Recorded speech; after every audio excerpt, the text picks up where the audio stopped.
Aristotle once said, "We are what we repeatedly do."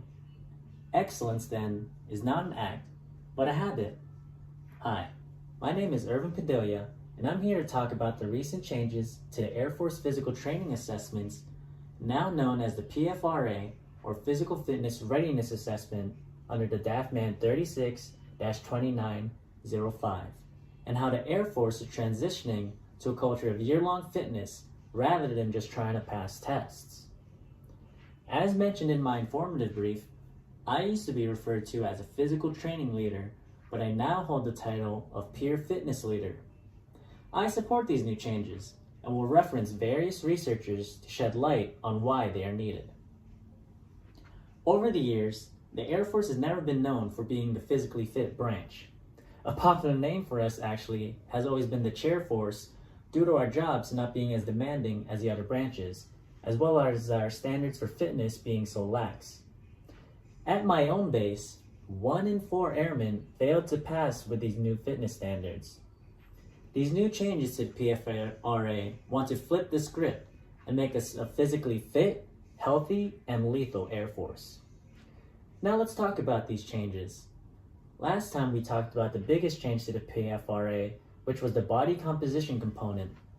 This change makes it so that the Air Force doesn't just monitor periodic exercise performance, but how healthy an individual is, reinforcing this holistic approach to fitness.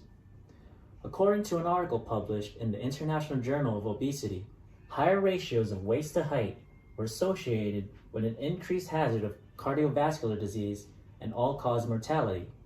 So while not an immediate assessment of a person's health, it does give a good indication of their overall readiness. This component was added to make sure Air Force members were keeping their diet in check, which is just as important as physical training. This component is not the end-all be-all. If you fail but get at least a 75 on the other components, you will still pass the physical assessment. If you fail but get below a 75 on the other components, you will then be subjected to a body fat assessment, and if you're male, you must be between 18 to 26%, and 26 to 36% if you're female. The other 3 components are muscular strength, core endurance, and cardiorespiratory fitness. These components have remained largely the same, except the point thresholds have been arranged to accommodate for the new component. The minimum scores for these components are dependent on a person's age as well as sex. Last time, we learned that the muscular strength component is comprised of the push-up, with the alternate being the hand-release push-ups. The assessment will be how many you can do of each in 1 and 2 minutes respectively. These aren't the most complex exercises, but that's okay, because they are easy to execute for the average person, and they're also easy to measure both progression and strength. As talked about in my informative brief, the core endurance component is the sit-up, as well as the 2 alternates for this being the cross-legged reverse crunch and the forearm plank. This assessment will be how many sit-ups and reverse crunches you can do in 1 and 2 minutes respectively, as well as how long you can hold a plank, with the max being 4 minutes. Like the push-ups, these exercises are not complex and easily executed.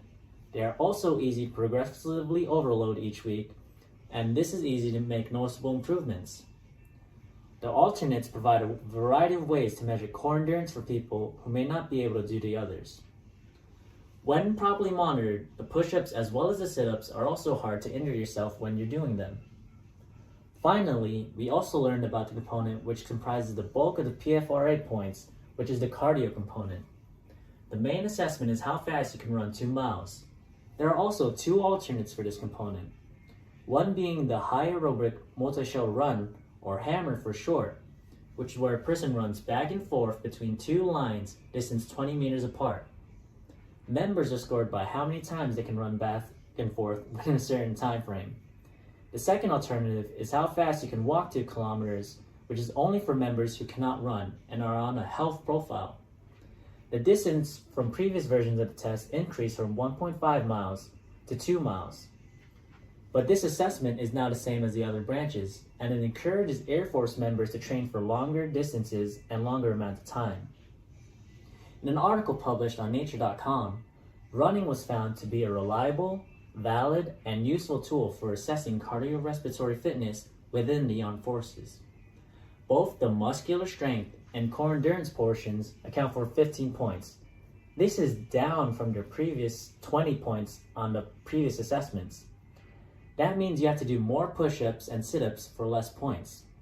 The cardio component also went down from 60 to 50 points, which means you have to run farther for less points. This isn't meant to intimidate you. In fact, I'm trying to do the opposite. The Air Force provided me and other PFLs with resources to help train you and make sure you are ready for the PFRA. The introduction of the FRP, or Fitness Readiness Programs, make sure that those who may be struggling get the extra help they need to succeed. If you want to talk to me privately, I would also be more than happy to help anyone that may not be confident in passing. I do want to stress though, I will not just be helping you pass the test, but to adopt a new way of maintaining a healthy lifestyle. A big change that isn't so much with the test, but with testing frequency, is that regardless of score, every member must test twice a year. Previously, high scorers would be exempt from testing again within a certain year. Now they must still test even if they exceed the standard. This encourages year-round fitness rather than just training a couple months before the test is due. Those who can get high scores will still easily get high scores. This encourages units to train together and having those that score high to help those who may need some help. In an article written by the Secretary of the Air Force Public Affairs, it was stated that the Department of the Air Force is moving towards a new Culture of Fitness initiative.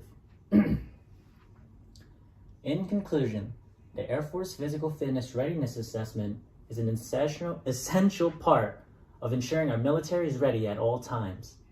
Instead of just having minimum standards that could be met at least once a year, this new culture of fitness will ensure that maximum effort is applied when it comes to physical fitness, as well as adopting a more holistic approach to airman health.